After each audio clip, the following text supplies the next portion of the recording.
Hi, can you introduce yourself quickly to everyone? Yep. Hello. Hi. I'm Mitsuko. I'm a Filipino expatriate living in Singapore, and I've come here for work since 2017. Okay, I want to ask you a few questions about how it has been generally for you living in Singapore for 6 years now. Yeah, sure. Like, what are some of the biggest cultural differences you've experienced between the Philippines and Singapore? Yeah, there's a lot. Let me just discuss the ones that really caught my attention. Firstly, the moment I stepped in Singapore, it's what struck me was really the diversity. There's so many different races here: Chinese, Malay, Indian, and many more. Back in the Philippines, I'm just always like surrounded by fellow Filipinos. So it was kind of different for me the moment I stepped in and saw like this actual melting pot of cultures, and then you see different races all around you. And with that diversity also came like a whole range of like places of worship. Then there are Christian churches, but you know that there are also Muslims and Hindus around you. So it's even here that I've met a lot of free thinkers as well who don't adhere to a specific religion. So that for me is kind of eye opening. And secondly, I've noticed something about the way we interact. I think Filipinos are a bit more animated when it comes to gestures and tone of voice. And then here in Singapore, the communication style is a bit more formal in a sense. And I kind of noticed that when I go and like talk to vendors or like shop owners and things like that. It's not that it's bad. It's just a bit different. And then finally, what really shocked me was that when I first went out to jog, I didn't notice a single catcalling or any unsolicited invitations from stranger, and that really shocked me because I have gotten so used to that in my neighborhood in the Philippines at least. So every time I go out, there's always this whistling and then, like random comments from strangers calling at you out, asking you for your name, your number or whatever. So I'm kind of uncomfortable going out alone on my own. So it's refreshing not needing to deal with that here. So in general, I guess the cultural differences have been quite an experience for me here. What do you love most about living in Singapore? Good question. Every time the local asks me that question, I always tell them that I love the safety, the cleanliness, and the ease of transportation here in Singapore. Safety for me is of utmost importance, especially as a woman. So I think it's a huge privilege to be able to walk alone at night without needing to look behind me all the time. Every time I hear a noise or footsteps behind me, or every time a car or a motorcycle passes by, I don't feel the need to always jump and fight when I do that. So I appreciate that. And I can even wear my backpack here on my back while walking, which is something I'd be cautious about, or I'd be cautious doing in much more crowded cities in Cebu. So that for me is something I really appreciate, the safety. Now let's talk about the ease of transportation. The transport system here is really fast and efficient. So it's like going around or getting around here is a breeze. And then makes traveling to work or traveling anywhere in Singapore much easier to do. How has your perspective on Filipino culture and identity evolved since living abroad in Singapore? I do think that for one, if you choose to move out of your comfort zone and live in a different country, it will really open up a lot of opportunities for you to learn no matter what the country is. And then for me, when I moved out of the Philippines and started living here in Singapore, my everyday reality has taken a whole new meaning. In Singapore now, with its rich mix of cultures, I've actually realized that I've expanded my horizons in ways that I couldn't have imagined. So my conversations with people from all walks of life have exposed me to like many different kinds of religions, different ways of life and perspectives that I would never have encountered otherwise if in the Philippines, or if I stayed in the town where I used to live in. And so in a way, I have come to appreciate more the Filipino culture, because now living in Singapore, I have a point of comparison. So I get to actually see the unique aspects of the Filipino culture living outside of the Philippines. Yeah, but I guess overall, I can share two takeaways from my stay here. Firstly, would be I think that there are topics and matters in the Philippines that I think should have the opportunity to be discussed more openly. Living in a society that encourages dialogues kind of like made me realize the importance of addressing these matters head on.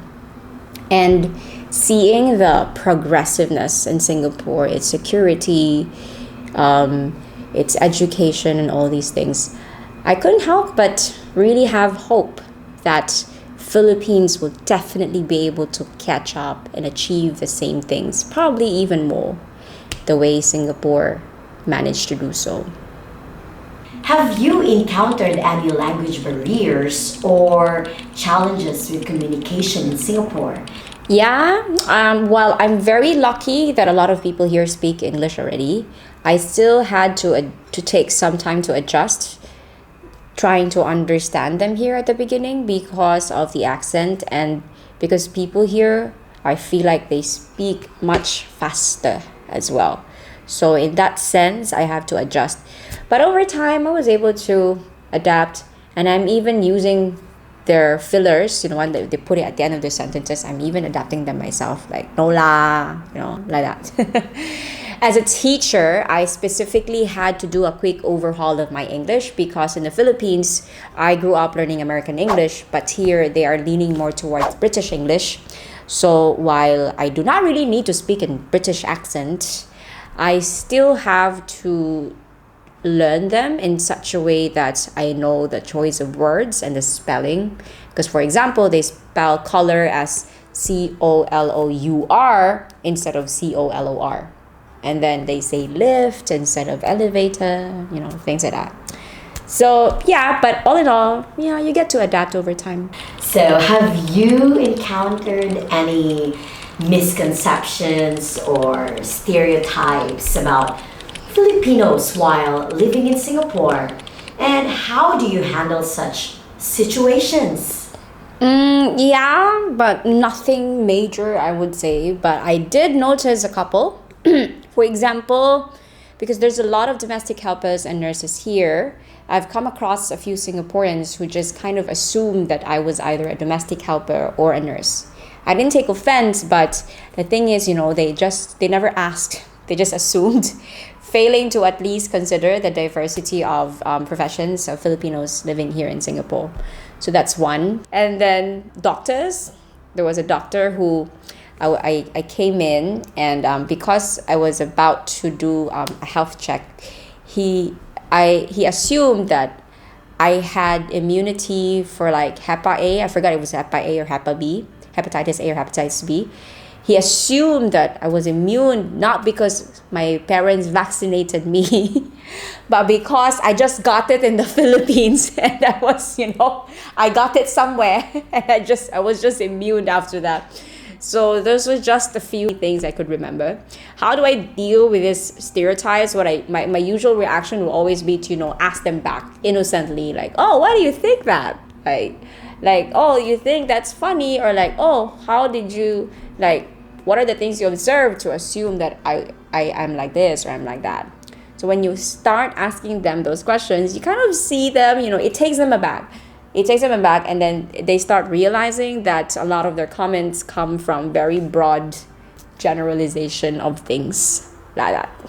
Can you share some tips for other Filipinos considering moving to Singapore, such as finding a job, housing, or adapting to the lifestyle? Sure. Let's start with finding a job. So in this digital age, job hunting is much more accessible through online platforms. So definitely visit indeed.com.sg, LinkedIn, JobStreet, to name a few. So the way it works here is that once a company hires you for a job, they will be the one who will apply for your work pass or your visa that will allow you to live here in Singapore. So just secure a job first, and then the company will process your visa for you. Keep in mind a few things. The ease of finding a job here may vary based on your industry and the size of the company. So, for example, there are some industries in need of foreign talents might offer more opportunities for you. And keep in mind that companies have hiring quotas, and so they will prioritize hiring locals first before they get to hire foreign talent. So there's a couple of things. Those are a couple of things to keep in mind. But I found a job from those online platforms that I previously mentioned. So check those out. Now let me talk about getting the help of an agency to find a job, because I think if you are someone looking for a job in Singapore, you've probably heard of agencies. There is an advantage, because agencies, their advantage is that they have the ability to tap into opportunities that are not directly advertised. Because there are some companies here who do not have their own HRs, they don't post their own job opportunities. They just go and outsource their hiring process to the agency. And so the agencies can then help you get connected to companies like this who outsource their hiring process to someone else or to a different company. But of course, you need to pay for their services. I have found a job with the help of an agency before, and I've also found a job just doing my own searches. So what I would suggest is that firstly, try doing it on your own. Yeah, so go and visit those online platforms, build your resume there and submit. And then pay attention to the responses that you get. From there, make an informed decision whether you want to continue your solo efforts or you then want to get the help of an agency. Now, housing. Navigating housing here is very straightforward. So if you want to share a flat with fellow Filipinos, you can definitely go to Facebook groups dedicated to Filipino households. There's a lot of them. I can share them with you. Just please make sure that once you find your flat together with your fellow housemates, just make sure that you will be registered as an official member of the household to adhere to government regulations. If you're new here or if you're planning to come here to Singapore and you have questions, you can definitely comment down below or email me. It will appear here somewhere, and then I can answer you as much as I can. And finally, adapting to lifestyle, all I could say is that come here with an open mind, with a willingness to learn and understand a culture that is not the same as ours. So I think prior to arrival, quick research of local customs, regulations, and etiquette will be very helpful to get an idea on what you should be doing here. And then once you are here, I guess, mingling with locals and getting the chance to interact with them will definitely give you a more valuable insight into their culture. As a Filipino living in Singapore, what are some of the cultural exchanges you've had with locals? And how have these interactions enriched your perspective on both cultures? I guess I will not go down to the detail of like telling you all my cultural exchanges with locals, because right now I'm technically working with locals every day. So they're really parts of my life. And so to sum it all up, I would say that it's here in Singapore that I've met the most conservative people. And it's also here that I've met the most liberated ones. So my empathy, my tolerance, and my understanding has immensely widened because of being exposed to both ends of the spectrum. And I am thankful for all of these things that I've learned from my exchanges with locals here in Singapore.